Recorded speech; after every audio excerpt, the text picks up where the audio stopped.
Hey everyone, today we're going to make a vanilla buttermilk pound cake.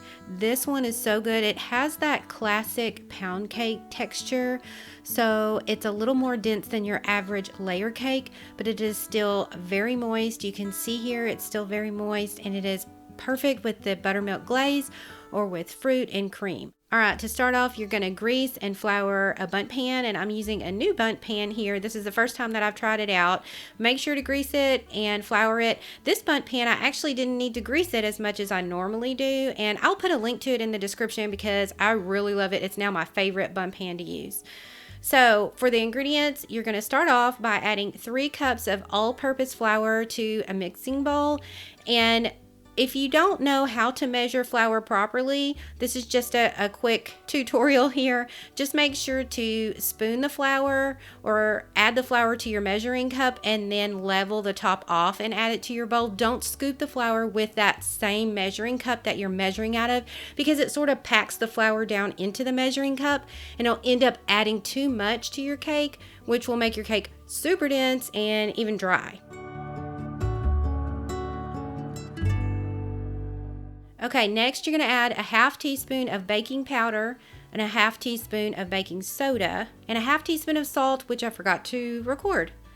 So just mix that up and set that to the side. In another mixing bowl, add 1 cup of buttermilk. Make sure it's near room temperature, and add 1 tablespoon of vanilla extract. Then add 1 tablespoon of vegetable oil and whisk that up really well and set it to the side. So now in a large mixing bowl, add 2 2/3 cup of sugar. This is just granulated sugar here. Then you're going to add 1 cup of unsalted butter, and you want that butter to be at room temperature, not warm or melted. Just let it sit out on the counter until it comes to room temperature. So now you're going to whip this up at probably medium high, almost to high speed. You want to whip it up for several minutes here. You want it nice and fluffy and with lots of air incorporated into it. So now you're going to add 5 large eggs, and make sure the eggs are room temperature, and that's so they don't clump everything up. And just add them one at a time and mix for about 20 seconds after each egg is added. So don't mix on high here, just keep it on medium and mix after each egg. And listen, you don't have to have a stand mixer. You can make almost any of these recipes that I post on this channel with a hand electric mixer. So don't worry about not having a stand mixer if you don't have one.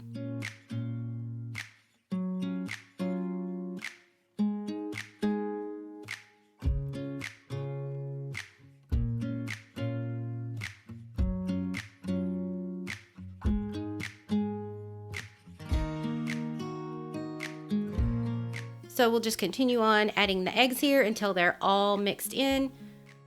And then, like I always like to do, is scrape down the sides and the bottom of the bowl. Just make sure that everything is mixed up really well.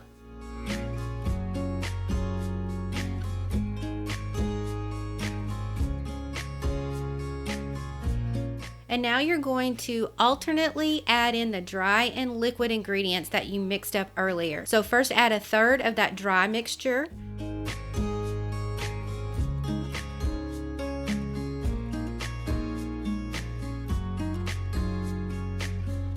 And then you're going to add half of the liquid mixture. Now only mix on medium here. If you mix too high, it could form a really dense and rubbery cake.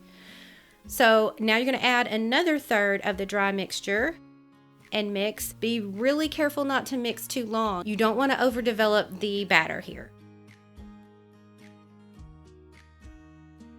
So now you're going to add in the second half of the liquid ingredients. And then remember, just mix on medium and only until it's just combined.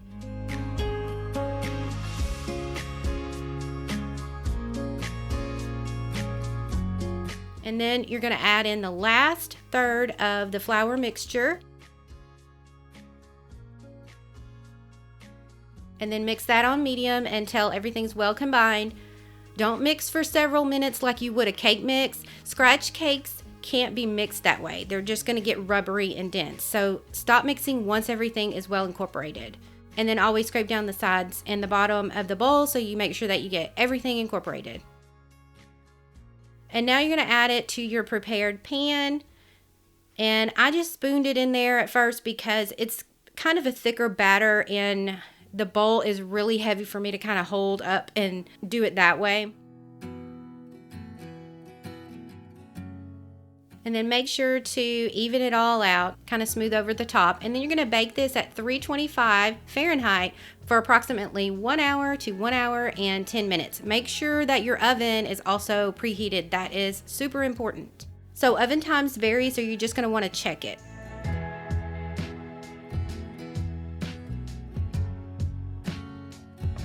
So after it's baked, cool it for 10 minutes in the pan on the cooling rack. So just let it sit there for 10 minutes.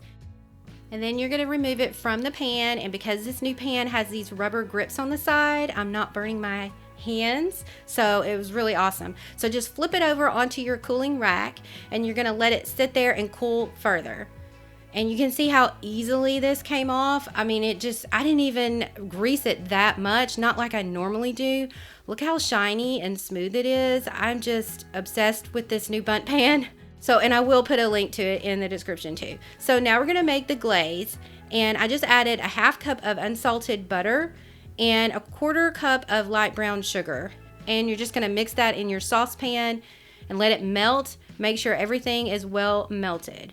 And by the way, you don't have to make the glaze, but the glaze really is good if you want to try it, but it's up to you. You can just put powdered sugar over it or fruit or cream or something like that instead of the glaze if you want.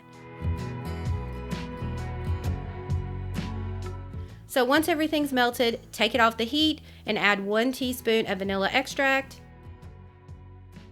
And make sure that is all stirred in there. Now you're going to add 2 tablespoons of buttermilk, and I promise you that this glaze is not going to taste like buttermilk. If it did, I would not eat this because I do not like the taste of buttermilk. But I promise it's just really good. It makes it real creamy. So just try it out and take my word for it. It's not going to taste like buttermilk. All right, so mix this up real well. And then add 2 cups of sifted powdered sugar.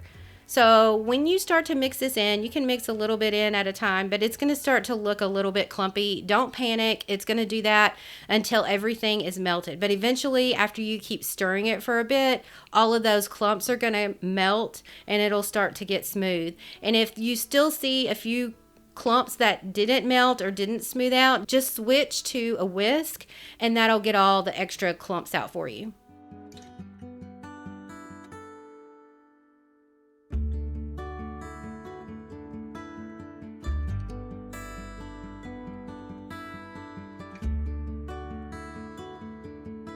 So you're going to keep this off of the heat just like this, and then stir it every now and then. You're going to wait for the cake to cool down just a bit because you don't want it hot when you put the glaze on. You also don't want the glaze hot when you put it on because otherwise it's just going to drip completely off of the cake. So set it to the side while the cake cools down and stir it occasionally so that it doesn't form a film on top of it. And you'll see that it kind of thickens up as it sits for a bit. So when your cake has cooled down and your glaze isn't quite as hot, you can spoon it onto your cake here.